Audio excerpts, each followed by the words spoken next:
Muy buenas tardes. La Biblioteca Departamental es un área de la Gobernación de Santa Cruz que alberga documentos históricos del proceso de desarrollo del departamento, con el objetivo de acercar a nuestro público a los libros, la lectura, a nuestros escritores, gestores culturales y a nuestra historia, es que venimos realizando diferentes actividades de manera presencial y online. Esta tarde, como parte de nuestra programación online, les presentaremos nuestro espacio de conferencias, en el cual se expondrá el tema la Fundación de Santa Cruz de la Sierra, en honor a los 460 años de fundación que celebramos todos los cruceños este 26 de febrero. Agradecemos a Café Patrimonio por el apoyo que brinda a la Biblioteca Departamental, permitiendo que nuestros usuarios se sirvan un café boliviano con calidad de exportación. Agradecemos también a Fundación Cotas por permitirnos llegar a través de su señal a los hogares de nuestro departamento, a través de sus canales 519 señal HD, 15 señal digital, 7 señal analógica. Esta tarde tenemos el placer de poder contar con la presencia de la licenciada Paula Peñas Boom. Ella es historiadora, investigadora y también directora del Museo de Historia de la Universidad Autónoma Gabriel René Moreno. Muy buenas tardes, licenciada Paula. Buenas tardes, Osana. Un gusto estar nuevamente con ustedes y, por supuesto, con su gran público, con todos los que tienen en la Biblioteca Departamental del Gobierno Departamental de Santa Cruz un espacio para conocer más sobre su historia, su desarrollo y todo lo que significa el ser cruceño. Muchísimas gracias, Alicia, por permitirnos acercarnos un poquito más a nuestra historia, a la historia de Santa Cruz de la Sierra y conocer al respecto de ella. Estoy segura que las personas que están en sus hogares van a estar atentas para poder aprender de la mano de todo el conocimiento que usted tiene.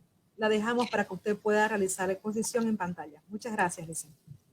Bueno, muchísimas gracias a todos los que están viendo esta conferencia. En realidad es una aproximación para que entendamos el proceso de fundación de Santa Cruz de la Sierra. Nuestra ciudad cumple este 26 de febrero de 460 años de haber sido fundada, pero lo más importante es que tenemos 40 años para organizar el quinto centenario, para que Santa Cruz se plantee qué quiere tener dentro de 40 años, cómo quiere celebrar sus 500 años de haber sido fundada, qué condiciones de vida deben tener nuestros habitantes, qué tipo de educación, qué tipo de escuela, la ciudad que debe ofrecer a todos y cada uno de nosotros.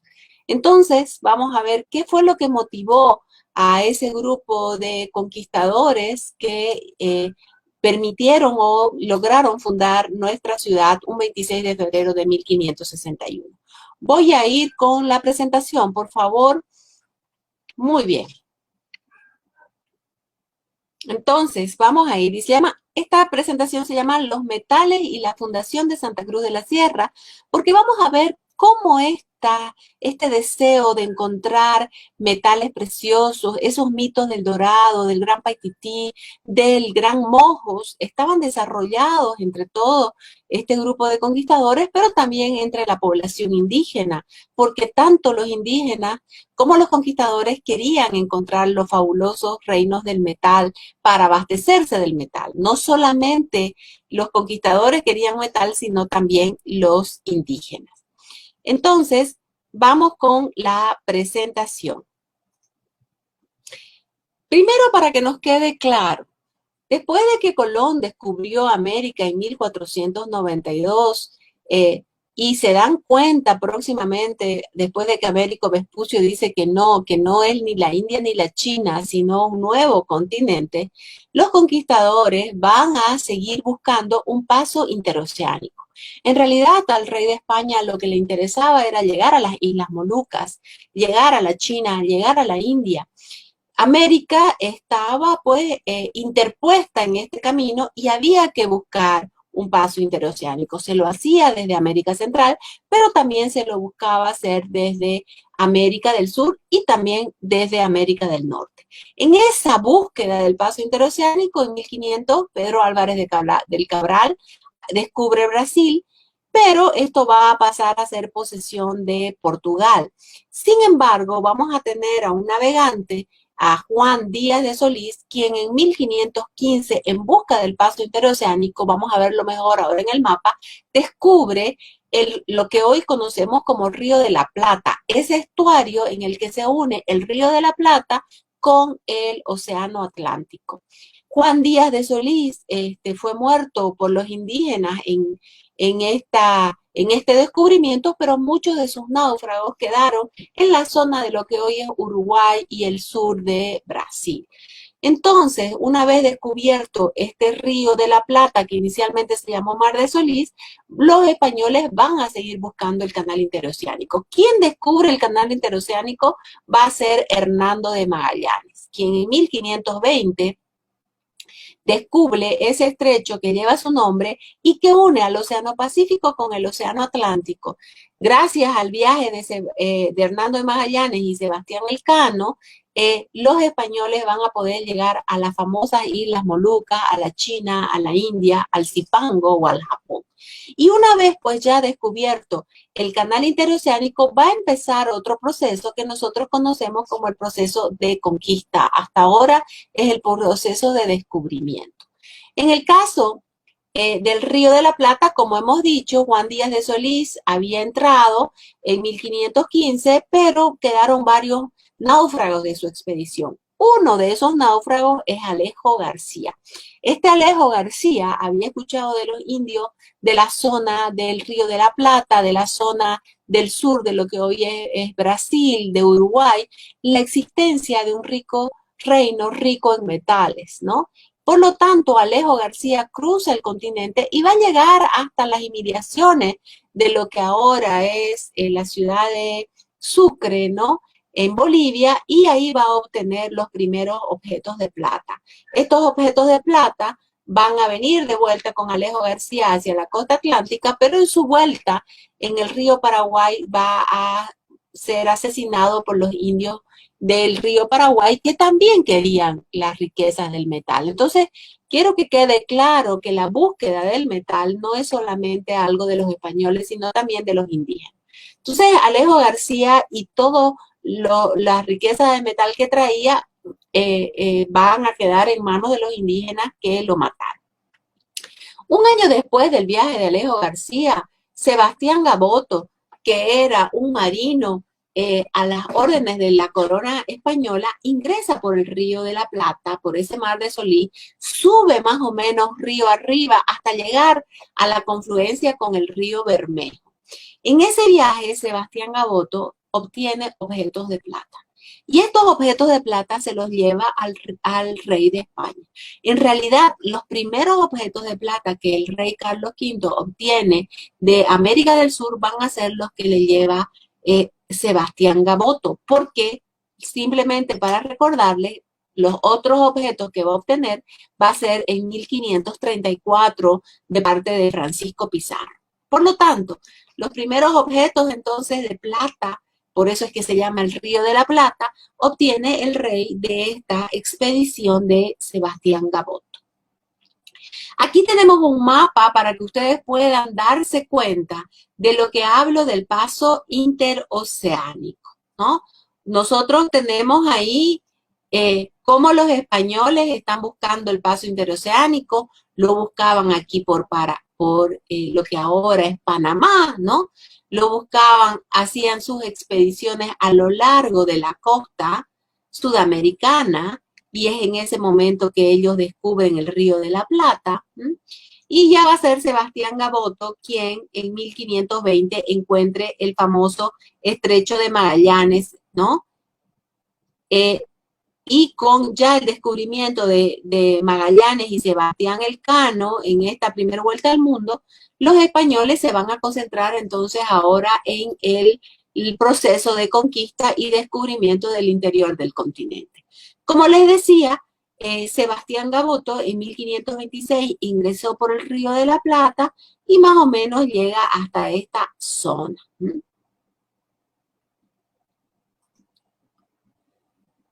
Con todos los datos que recibe el rey de España, va a nombrar a don Pedro de Mendoza como primer adelantado del Río de la Plata. Esto es muy importante, señores, porque nosotros tenemos que romper ese mito que se nos ha enseñado en la escuela de que los conquistadores como Hernán Cortés o Francisco Pizarro eran personas que tenían poca formación, lo que no es cierto porque Hernán Cortés era abogado, y que venían solos a América. En el caso aquí que tenemos de el adelantado Pedro de Mendoza, en 1536 él organizó su viaje hacia el Río de la Plata. Él viaja con 14 navíos, 2.500 soldados españoles, 150 alemanes, 72 italianos, pero además viajan familias completas, ¿no? Y no solamente vienen familias completas, sino que traen semillas, traen ganado, traen aves de corral para fundar esa ciudad que ellos esperaban que los lleve pues a esas famosas riquezas del puerto. Junto con Pedro de Mendoza viene Juan de Ayolas, que era su lugarteniente, y Domingo Martínez de Irala. En este primer viaje ellos van a fundar la ciudad de Nuestra Señora Santa María del Buen Aire, pero lamentablemente ellos no pueden quedarse mucho tiempo en Buenos Aires porque los indígenas de la zona, que eran conocidos como guaraníes, esos guaraníes los están atacando, no les permiten ni siquiera tomar agua, entonces van a tener muchísimos problemas, muchos de los españoles que vinieron con Pedro de Mendoza van a morir en esta zona, y ellos van entonces a buscar una nueva ruta. En ese sentido, Pedro de Mendoza lo manda a Juan de Ayolas para que vaya y busque el camino que había abierto Alejo García, porque sí se conocía la noticia de Alejo García, y Juan de Ayolas va a ir en este camino junto con Domingo Martínez de Irala, es decir, iban a subir por el río de la Plata, río Paraná, hasta llegar al río Paraguay. Entre tanto, también va a mandar a Juan de Salazar para que suba por el río de la Plata, llegue hasta el río Paraguay, y este señor Juan de Salazar va a fundar sobre el río Paraguay, en su confluencia con el río Pilcomayo, la ciudad de Asunción, en una aldea de indios carios. Estos indios carios eran también guaraní hablantes, y cuando hablamos de guaraní hablantes es que hablaban guaraní, pero no eran guaraní, se llamaban a sí mismos carios. Esto nos debe quedar muy claro. El hecho de que hablemos el mismo idioma no tiene nada que ver con nuestra condición de nacionalidad, ¿no? Entonces, los guaraníes de Buenos Aires hablaban guaraní, y los carios de Asunción también hablaban guaraní. Ellos van a fundar Asunción sobre una aldea del cacique Lambaré. Hoy en Asunción, quien conoce, existe el barrio. Y ahí nosotros podemos ver en este grabado de Ulrico Schmidl, uno de los tantos alemanes que estaban en esta expedición, cómo va a describirnos a los indios carios, pero también a todos los animales que ya existían en esta zona y sus aldeas. ¿Qué pueblos nativos vamos a encontrar en esta zona? Vamos a encontrar primero los guaraní, que están en la zona del río de la Plata y del río Paraná, así se llamaban. Los carios, que están en Asunción y son también de origen guaraní. Están los arayes, que están ya arriba en lo que ahora es el Pandanal, en la laguna La Gaiba, y están los itatines. Los itatines también son guaraní hablantes y se encuentran más o menos por la actual laguna Cáceres, ¿no? Entonces lo que quiero mostrarles es que en esta zona del río Paraguay había muchísimos indígenas. Estos indígenas estaban en constante lucha y en constante enfrentamiento por la dominación de los recursos, ¿no?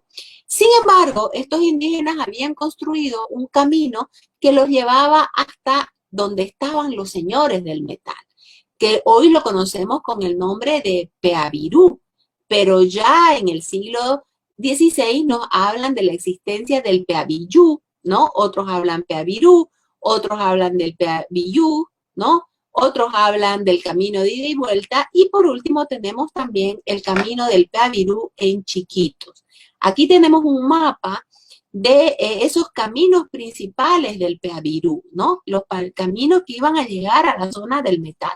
Como ustedes ven, esos caminos cruzan nuestro departamento y su objetivo era pues llegar hasta donde se encontraba el metal, que era el Imperio Inca, pero esos caminos tienen muchos caminos secundarios. Aquí vemos Uruguay, aquí vemos Río Grande do Sul, Santa Catarina, ¿no? Mato Grosso do Sul, Mato Grosso, que son todas estas Paraná, donde están cruzando los indígenas en busca del metal. Y por supuesto, desde Asunción y lo que es Paraguay y Uruguay también habían otros caminos. Entonces, existían unos caminos indígenas. Los indígenas estaban buscando el metal, ¿no? Con esta noticia, entonces, de Alejo García, que ya les había comentado, que era este náufrago de Solís, ¿no? Que había obtenido metales, va a salir Juan de Ayolas. Este Juan de Ayolas va a ser el lugarteniente del adelantado Pedro de Mendoza, que les comento, él estaba muy enfermo y regresó a España. Y él, junto con Domingo Martínez de Irala, funda un puerto que se llama La Candelaria, en la actual bahía de Cáceres. Sube por el río Paraguay arriba, llega hasta ahora la bahía de Cáceres, ¿no? De Cáceres, y Juan de Ayolas entra hacia el continente, hacia el oeste, siguiendo ese camino del Peavirú, ¿no? Y va a llegar más o menos hasta las cercanías de Potosí. Él lo deja a Irala en la Candelaria que lo espera. Pero Irala no lo espera y se regresa a Asunción y se va a constituir en el nuevo gobernador de Asunción. Mientras tanto, este Juan de Ayolas obtiene los metales, pero a su regreso los indios lo matan en el río Paraguay. Ante estas noticias, entonces, el rey nombra como segundo adelantado del Río de la Plata a Álvar Núñez Cabeza de Vaca. A quienes le interesa, Álvar Núñez Cabeza de Vaca había sido un gran conquistador, había conquistado la Florida y parte de Nuevo México, había estado 8 años cautivo entre los indígenas de Norteamérica, y bueno, le dan como gratificación la conquista del Río de la Plata. Él se va a convertir en el segundo adelantado. Este Álvar Núñez Cabeza de Vaca no puede llegar a Buenos Aires porque en Buenos Aires los indios guaraníes no les permitían pasar. Y él entonces va a llegar hasta el puerto de Santa Catalina, que seguro muchos de ustedes hoy conocen porque es Camboriú. Y llega ahí con todos sus capitanes. Y entre sus capitanes se encontraba Ñuflo de Chávez. Es muy importante este viaje del adelantado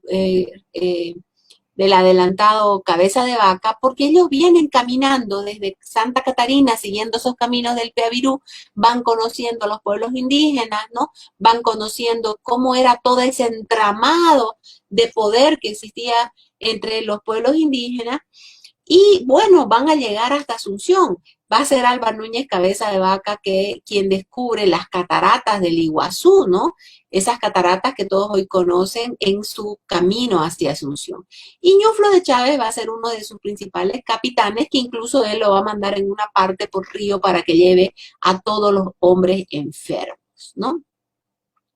Muy bien, llegan ellos a Asunción. Y una vez llegan a Asunción, se constituye como el nuevo gobernador, el señor Álvar Núñez Cabeza de Vaca, y estaba muy molesto con Irala porque Irala había abandonado a Juan de Ayolas. No se sabía qué había pasado con Juan de Ayolas. Hoy sabemos que los habían matado, pero en ese momento no se sabía. Y en ese momento, muy molesto, Álvar Núñez Cabeza de Vaca lo manda a Irala junto con Chávez. Suba por el río Paraguay, busque a Juan de Ayola. Salen de Asunción a finales del año 1542 y en 1543, el 6 de enero, fundan el puerto de los Reyes en la laguna La Gaiba. Ahora, ahí tenemos una imagen de la fundación del puerto de los Reyes en la laguna La Gaiba. Ahí van a tener noticias de los indios arayes, se van a entrevistar con los arayes y van a volver a Asunción. Una vez se vuelven a Asunción, el gobernador Álvar Núñez Cabeza de Vaca les dice que él quiere ir al puerto de los Reyes y quiere entrevistar a los reyes arayes, a los caciques arayes.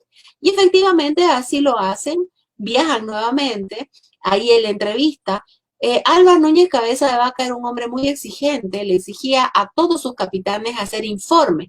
Por eso les digo, sáquense de la cabeza eso de que los españoles eran ignorantes, ¿no? El mismo Irala había sido notario y no, Ñuflo de Chávez era capitán del ejército, por supuesto, leía y escribía y van a escribir sus informes de manera permanente. Una vez estando en los Arayes, en el Puerto de los Reyes, y van a tener cada vez más noticias de parte de los indígenas, ¿no? De que hay metales yendo hacia el oeste, que había que cruzar una cordillera, que había que llegar hasta el río Huapay, donde estaban unos indios llamados chiriguanos. Esto va a alimentar, pues, esa idea de los españoles de poder descubrir esos grandes terrenos del metal. Vuelven a Asunción y los españoles se levantan contra Cabeza de Vaca, lo mandan preso a España. Cabeza de Vaca va a escribir un libro que se llama Comentarios, que lo pueden comprar ustedes o lo pueden bajar de internet. Ese libro, él comenta todo lo que fue su conquista de la zona del río Paraguay y cómo estos españoles lo meten preso para quedarse con la posibilidad de encontrar ellos este gran tesoro.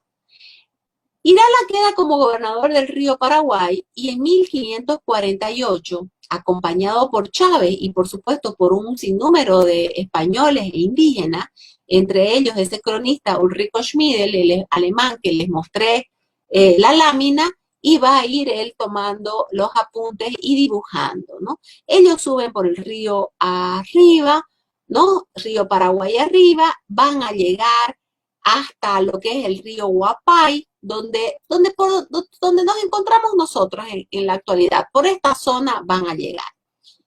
Ahí tenemos un mapa, ¿no? Llegan más o menos hasta el río Huapay y en ese momento Irala le dice a Chávez que él se va a quedar ahí en la zona del río Huapay y que Chávez vaya a Lima a entrevistarse con la Gasca, que fungía de virrey, para que les autorice fundar más ciudades. Muy bien, estando Irala aquí en el río Huapay, en las cercanías donde nos encontramos, él sabe o él se entera de que los chiriguanos habían acabado con los incas que habían avanzado hasta Samaipata y hasta Saipurú.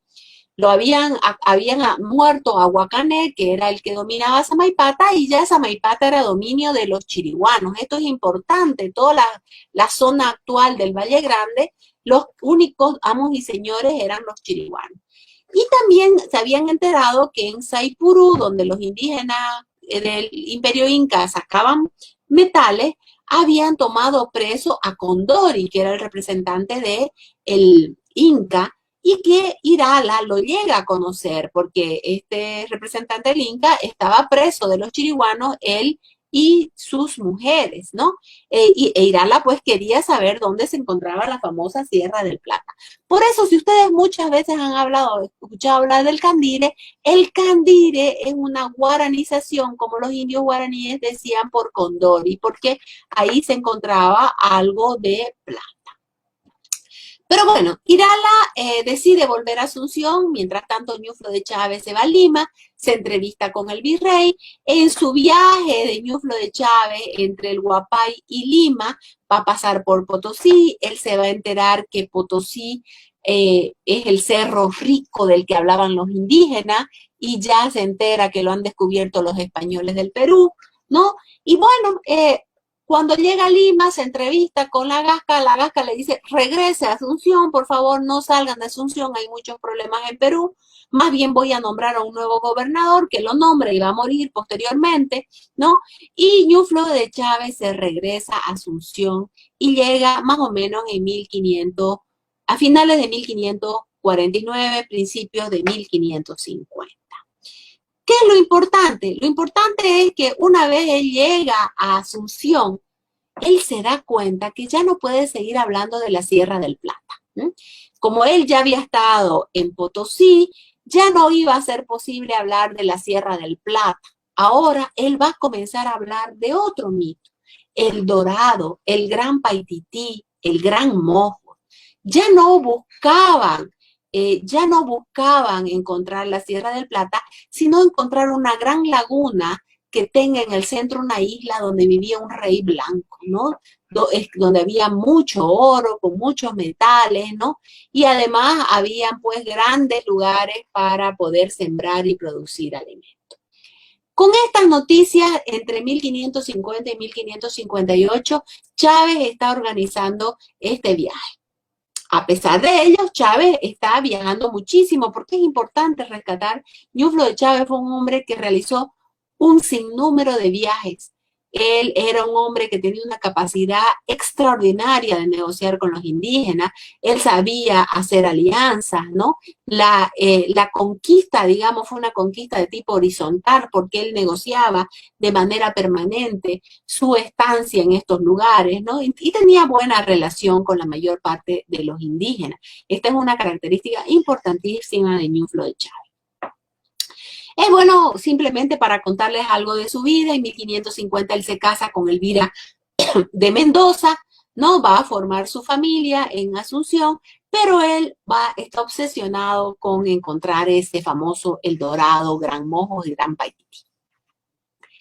Entre tanto, Irala se muere, pero Chávez sigue organizando su viaje.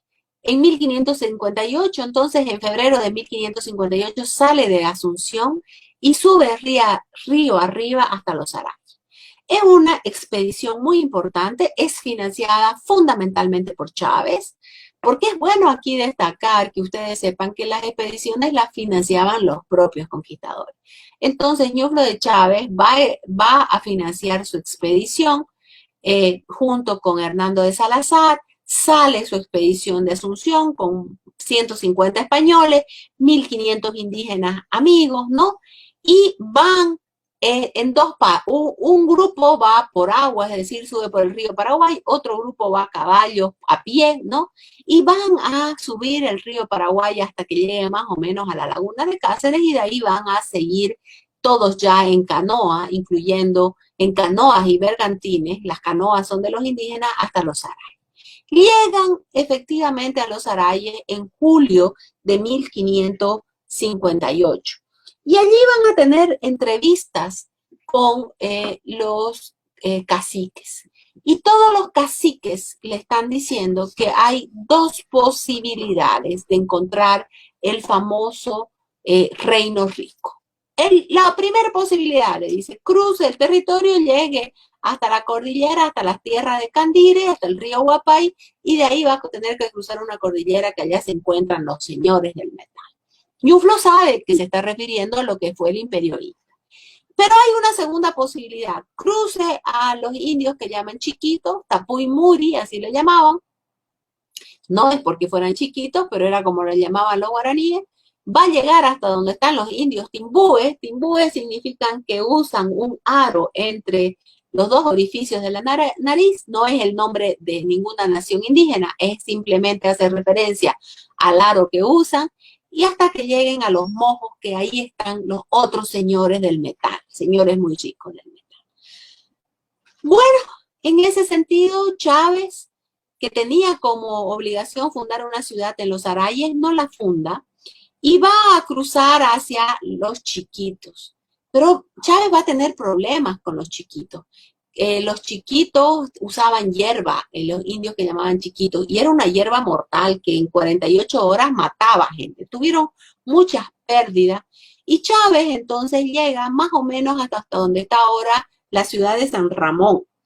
Y ahí su expedición se divide. Una parte de su expedición se va a Asunción de vuelta y otra parte se queda con Chávez, y ahí es cuando Chávez viaja hacia el río Guapay. ¿Por qué hacia el río Guapay? Porque él ya conocía esa zona, ya había estado 10 años atrás con Irala, ya conocía a los chiriguanos, ya conocía a los tamacosis, entonces eran amigos. Y necesitaba organizarse con sus amigos para poder llegar al famoso Gran Mojo o Gran Paititi. Cuando llega al río Guapay, funda una pequeña ciudad que llaman Nueva Asunción. ¿Y por qué Nueva Asunción? Porque era la manera de demostrar su lealtad a Asunción. Y manda a su cuñado, Diego de Mendoza, a que vaya hacia el sur en busca de los chiriguanos. Y ahí es cuando se enteran que había otro español. Ese otro español era Andrés Manso, que estaba mandado desde la audiencia de Charcas justamente para fundar una ciudad entre los chiriguanos. ¿Cuál era el objetivo de Andrés Manso? Llevar mano de obra chiriguana a trabajar a las minas de Potosí. Se entrevistan Chávez y Manso y finalmente se decide que Manso se iba a quedar donde estaba, en Nueva Asunción, mientras Chávez se iba a Lima a entrevistarse con el virrey García Hurtado de Mendoza. ¿Por qué que Manso acepta? Porque Chávez ya había estado desde 10 años antes en esta zona, por lo tanto Chávez tenía mayores posibilidades y mayores privilegios porque fue el primero en llegar, ¿no? Manso había llegado recién en 1559. Muy bien. Chávez se va hasta Lima. Voy a volver a ese anterior mapa para que ustedes puedan verlo. Chávez, aquí tenemos el segundo viaje de Chávez, ¿no? Él sale de Asunción, va hasta Los Arayes, ¿no? Viene hasta la zona de donde está San Ramón y se queda en el Huapay. Viaja por segunda vez Chávez a Lima. Y en este viaje, por segunda vez de Chávez a Lima, se entrevista con el virrey García Hurtado de Mendoza. El virrey le dice, muy bien, vamos a crear una nueva gobernación, que es la gobernación de Mojos. Justo el día 15 de febrero de 1560 se creó la gobernación de Mojos. Esta fecha también es importante. Se creó con el nombre de Mojos porque estaban en busca de los Mojos, pero rápidamente, señores, se va a cambiar de nombre a Gobernación de Santa Cruz de la Sierra. Cuando Chávez llega y le da esa noticia a Manso se molesta. Pero el virrey había determinado que Manso se vaya hacia el río Parapetí, donde lo habían mandado, porque él había recibido dinero. Manso viajó con el dinero de la audiencia para fundar esa ciudad. Ya con todos los títulos claros, pese a que el virrey había nombrado a su hijo como gobernador de Santa Cruz, Chávez va a asumir, dado que su hijo seguía en Chile.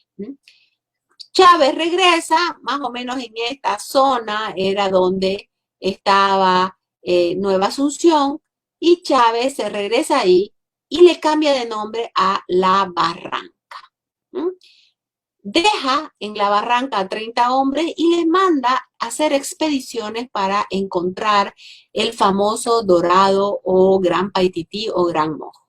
Y Chávez se vuelve hacia un territorio que era muy parecido a su ciudad natal, Santa Cruz de la Sierra, en España, y funda la ciudad de Santa Cruz de la Sierra el 26 de febrero de 1561. Si ustedes pueden ver, aquí tenemos una serie de serranías, ¿no? Esas son las serranías que pensaban inicialmente que eran esas serranías ricas y después se van a dar cuenta que son estas. Funda Santa Cruz de la Sierra y como muy bien los dicen muchas de las personas que estaban con Chávez, porque fue en un paraje muy parecido a la Santa Cruz de la Sierra de Extremadura, España, donde él nació. Entonces funda Santa Cruz de la Sierra y se establece en Santa Cruz de la Sierra. Su principal objetivo era encontrar las famosas minas, ¿no? Va a ser una serie de viajes Chávez para encontrar esos terrenos. Volvamos entonces un poquito atrás. Como les había dicho, el virrey nombra a su hijo García Hurtado Mendoza como gobernador y a Ñuflo como teniente de gobernador, es decir, el sustituto. El que era nombrado gobernador nunca viene, por lo tanto se queda Ñuflo con el título de gobernador y Ñuflo funda la ciudad de Santa Cruz de la Sierra el 26 de febrero de 1561 en la zona de hoy conocemos como provincia de Chiquitos. No tiene nada que ver con los indígenas chiquitos que todavía seguían atacando, y ahí se iba a establecer la nueva gobernación. El señor Manso se tiene que ir hacia el sur, hacia el Parapetí, y funda la ciudad de Santo Domingo de la Nueva Rioja sobre el río Parapetí. Sin embargo, ¿qué sucede? En 1564, los chiriguanos atacaron la ciudad de Santo Domingo de la Nueva Rioja, mataron a Manso y a toda su gente. Solo se salvaron 2 personas que fueron corriendo a Santa Cruz de la Sierra a avisar. Y entonces ya los llanos de Manso se van a unir a la gobernación de Mojo y a partir de 1570 pasará a llamarse Gobernación de Santa Cruz de la Sierra. Por lo tanto, es importante que mantengamos el nombre de Santa Cruz de la Sierra, ¿no? Entonces, Santa Cruz va a quedar como una gobernación en la zona periférica, expuesta a las agresiones de los indígenas. Volvamos a Chávez. Chávez había fundado primero Nueva Asunción, de ahí le cambia el nombre a La Barranca, establece ahí una pequeña ciudad que los chiriguanos la queman también, pero queda como un punto. La Barranca podría ser lo que ahora es Pailón. Y en 1564 Chávez se regresa a Asunción a traer a su familia. Viene Chávez con toda su familia, llega en 1566.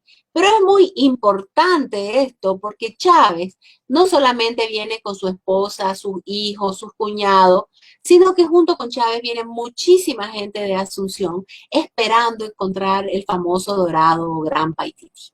Además se viene el gobernador de Asunción, se viene el obispo para poder hablar pues con el virrey que estaba en Lima. Ellos van a seguir su viaje. ¿Qué sucede con Chávez? Chávez estaba obsesionado en encontrar esas minas. En 1568 él ya tenía noticias de las minas de Itatín. Esas minas que en ese momento se conocían como minas de Itatín, hoy son unas minas que se conocen con el nombre de Don Mario y están entre San Juan de Chiquito y Santo Corazón. En ese camino, ahí quienes conocen habrán visto, ahora le dicen San Juan de Taperas, pero el nombre es San Juan Bautista, en realidad es el verdadero nombre, como debería llamarse, no Taperas, ¿no? Es una pena que hayan decidido ponerle Taperas, se llama San Juan. Chávez está yendo en búsqueda de esas minas, si bien él tenía buena relación con los itatines, sin embargo va a ser asesinado en manos de un cacique en la zona de Itatín. A la muerte de Chávez, que los tomó desprevenidos, el Cabildo de Santa Cruz de la Sierra elige a Diego de Mendoza como el nuevo gobernador. Y Diego de Mendoza va a gobernar Santa Cruz entre 1568 hasta 1572, ¿no? Que va a haber ahí un cambio de gobierno. Y en este cuadro, que está magníficamente hecho por Carlos Sirvián, podemos ver lo que era Santa Cruz de la Sierra la Vieja.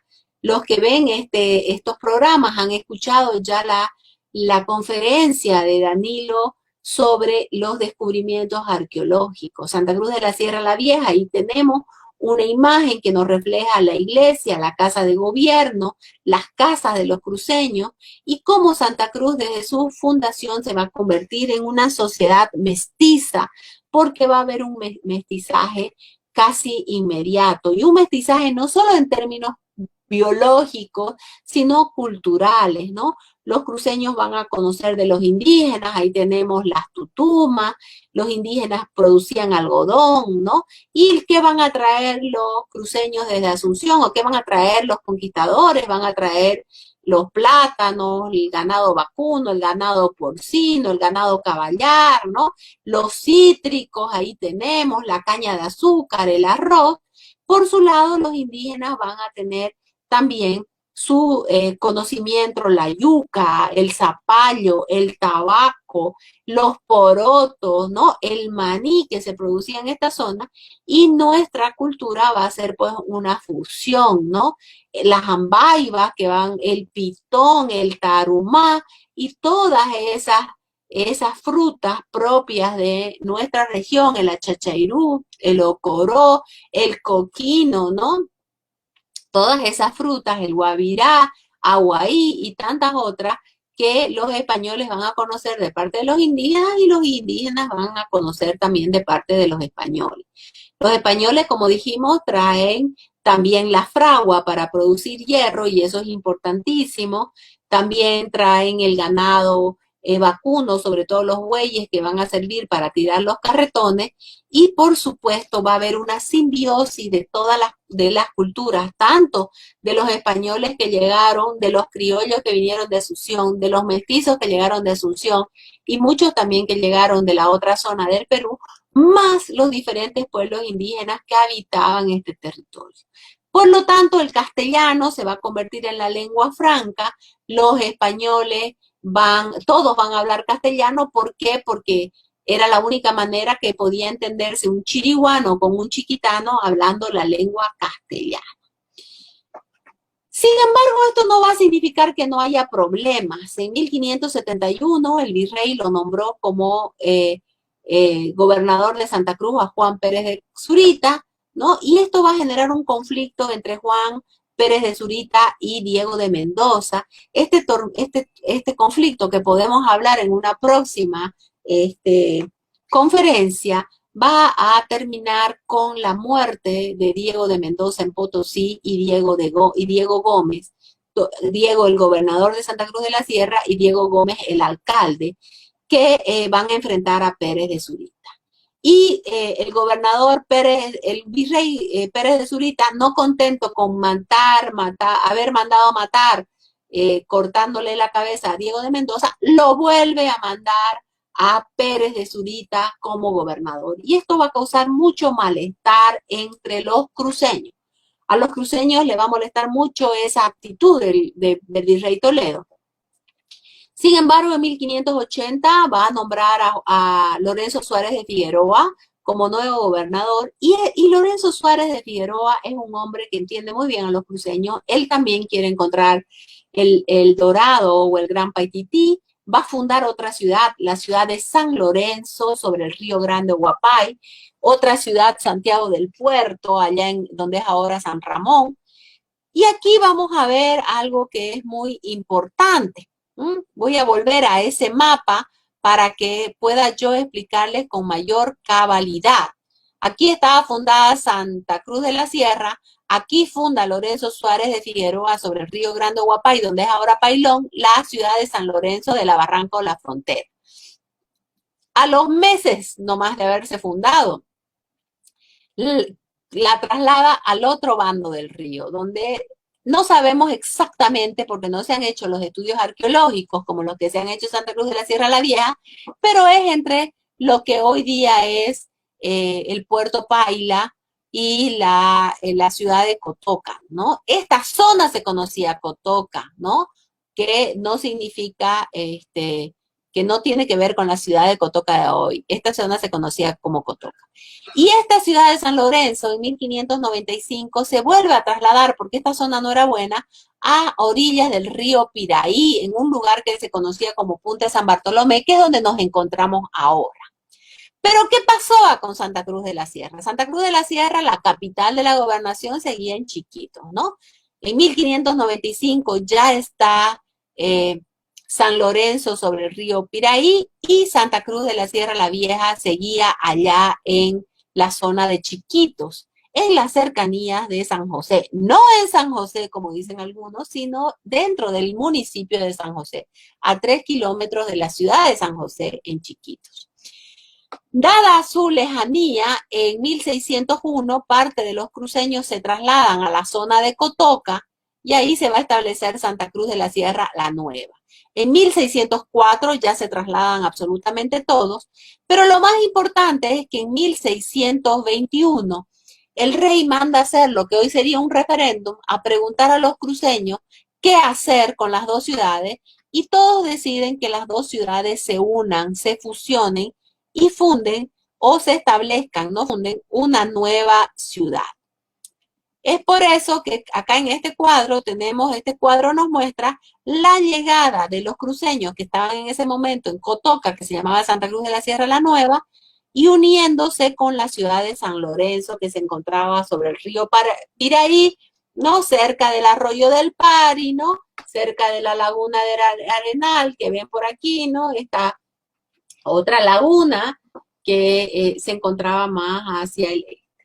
Entonces, nos queda claro que en 1621 deciden fusionar ambas ciudades y a partir de 1622 Santa Cruz y San Lorenzo van a ser una sola ciudad, que va a ser la capital de la gobernación de Santa Cruz de la Sierra y la sede del obispado de Santa Cruz de la Sierra. Muy bien, con todo esto esperamos haber podido esclarecer un poquito esto que tantos líos se nos hacen en la escuela, que nos hablan de la primera fundación, de la segunda fundación, de la tercera fundación. No, les tengo que decir que hubo solo una fundación. La ciudad de Santa Cruz de la Sierra se fundó el 26 de febrero en la zona de Chiquitos. Se trasladó en 1601 a las zonas del río, al bando, en la mano izquierda del río Guapay, y posteriormente se fusionó con otra ciudad que es la de San Lorenzo en 1622. Entonces son dos ciudades, una ciudad de Santa Cruz de la Sierra, otra ciudad de San Lorenzo, ambas ciudades se trasladaron y ambas ciudades se fusionaron. ¿Por qué solo hablamos de una fundación y no primera, segunda o tercera? Porque no se trata, las ciudades se fundaban una sola vez y podían trasladarse las veces que fueran necesarios, así estaba establecido en la normativa española.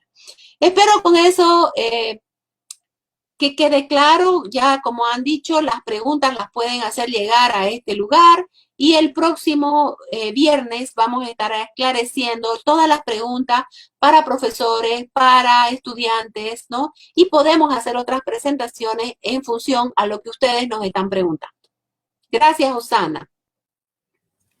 Muchísimas gracias, Licen, por la disertación. La verdad que creo que para el público que nos está siguiendo es muy importante conocer cada uno de estos detalles de nuestra historia cruceña y sobre todo nuestras raíces, ¿no? Ver desde dónde, desde la Fundación de Santa Cruz en adelante, ir conociendo, ¿no? Ese paso a paso que hubo también con las traslaciones de nuestra ciudad. Y bueno, creo que es una obligación de todos nosotros conocer acerca de este tema. Como bien decía la licenciada Paula Peña, todas las preguntas que el público que ha estado presente tenga, podrán realizarlas en los comentarios de esta misma conferencia y las responderemos el próximo viernes en el espacio que tenemos de entrevistas que se llama Tertuleando. Gracias. Hasta luego. Hasta el próximo viernes. Hasta el próximo viernes.